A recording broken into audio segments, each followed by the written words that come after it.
Magandang araw mga kaibigan. Bigyan natin ng reaction, opinion, itong post ang balita ngayon. Bubble gum ban isusulong ni Marcos Jr. Sa gitna ng panawagan na ripasuhin ang mga luma at pabigat na palisiya sa Pilipinas, binigyan din ng Pangulong Marcos Jr. ang isang konkretong halimbawa mula sa ibang bansa, ang pagbabawal ng bubble gum sa Singapore, na aniyay malinaw na patunay kung paano ang isang polisiya ay kayang hubugin ang disiplina, asal at kultura ng mamamayan. Okay.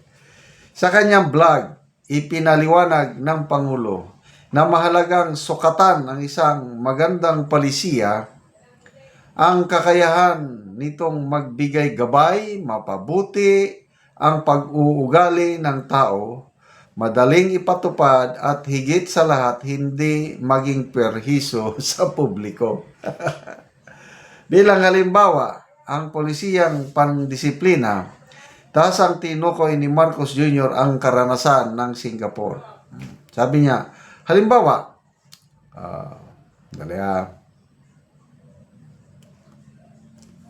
Halimbawa, tanyag ang Singapore sa palisiya na pagbabawal ng bubble gum. Pinagbawal ang pagbebenta at pagpapasok nito sa bansa dahil napakahirap linisin.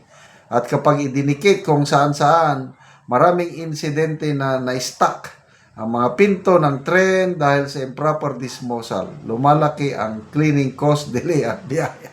Ay nako, napunta tayo sa bubble gum. Ano ba ito?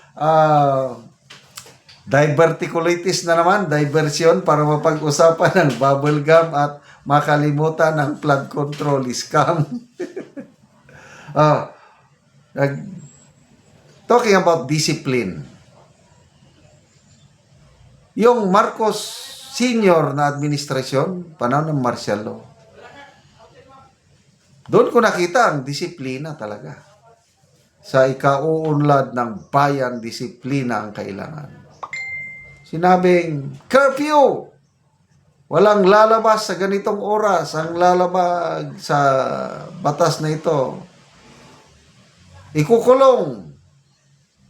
Nako, biktima ako dyan. Dahil matigas ang ulo ko noon.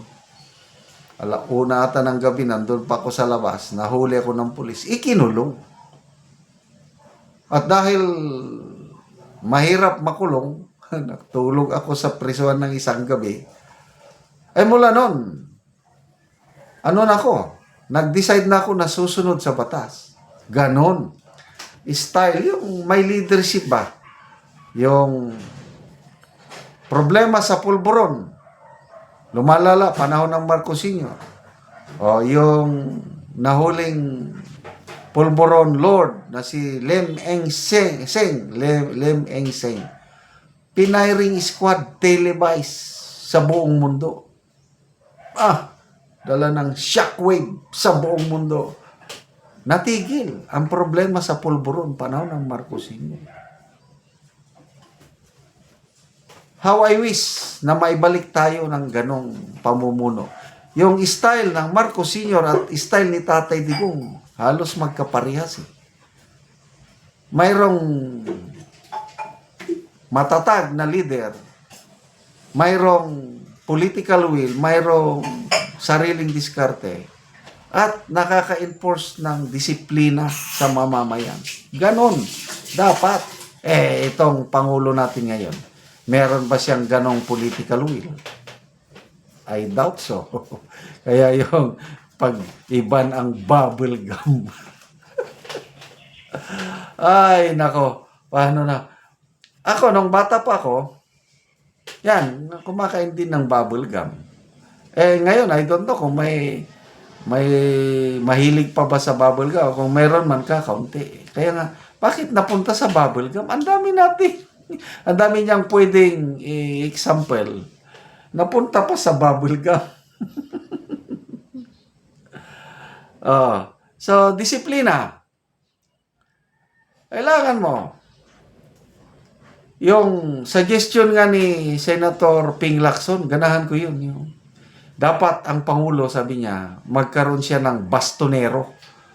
Somebody who can enforce discipline within the cabinet, within the administration. Kasi lumalabas, sobrang bait ang Pangulo.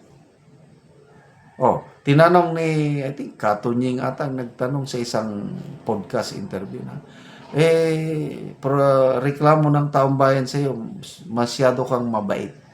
O, inamin naman niya. Oo nga, mabait ako. Anong magagawa ko? Hindi ko na mabago ang ugali ko sa kabaitan. Hindi pwedeng ganon. Dahil kung leader ka ng 117 million Pilipinos, tapos palagi ka lang mabait, kaya hindi ka nasusunod. Oh, flood control scam. Anong nangyari? Pagpalagay natin na wala siyang kinalaman. Kaya lang, ang problema, niluloko siya ng nasa palibot niya. Dahil nga sa sobrang kabaitan. Tapos, magpatupad ka, pagpapadisiplina. Palisiya. Iba yung palisiya, iba yung pagpapatupad. Pwedeng magaganda yung palisiya, kaya lang nasusunod ba? Ang dami nga nating batas na magaganda, pagdating sa implementation, wala namang nangyari. Example, yung batas na naipasar na SIM card registration para matigil daw ang scam. Batas yan ni Martin Romualdez at Sandro Marcos. Oh, magandang batas. Kailan nabawasan ba ang scam? Lalo ngang lumala. Kasi yung batas, baliwala. Mas marunong yung mga scammer. Kaya natawa na lang ako, bakit napunta sa bubble gum ang vlog ng Pangulo? Wala na siyang ibang maisip na gagawin. Ban ng bubble gum. Basta tayo sa mga people who reacted. Oh, sandali ha. Yan. 9,200 people nag-react. 8,500 ang tumatawa. 576 ang nag-like. So, halos ilang percent ito? 95% tinatawanan lang siya. Kung ano-ano nang naisip, bubble gum ban. Salamat mga kaibigan sa inyong pagsubaybay sa ating channel. Nakakatulong kayo ng malaki sa tribong Talanding ng Bukidnon dahil ang income natin sa channel na ito is pantulong sa tribo. Namimigay tayo ng libreng yero at pako para makapagpatayo sila ng mas maayos na tirahan. Panoorin nyo ang video na ito. Si Angkol ang taga-Anogero. Salamat sa nagatag kabalay na gid. Kaya po nga gitugyanan niya nga tao. Oo. Mo ay makatabang sa amo. Oo, sumuna ni ang itsura sa balay ni Angkol sa gawas nga bahin. Na gigamit sa Ginoo nga. Sumusulod takol sa sulod sa inyong balay. So, mauna ni ang itsura sa top ni Angkol nga natagaan na maugsin. So, mga buslot na gid gikuanan lang og gisapahan lang og silopin. Og makita gani nato nga dunay tubig nga tungod sa ulan kong magtulo, mapundo ang tubig diha. Sa mga dagko na gid kay buslot. Og diri nga bahin, gikuanan lang og trapal. So, lisod gid kayo ang ilang pagpuyo. So, muna ni ang ilang kahimtang. So, diri lang sila matulog.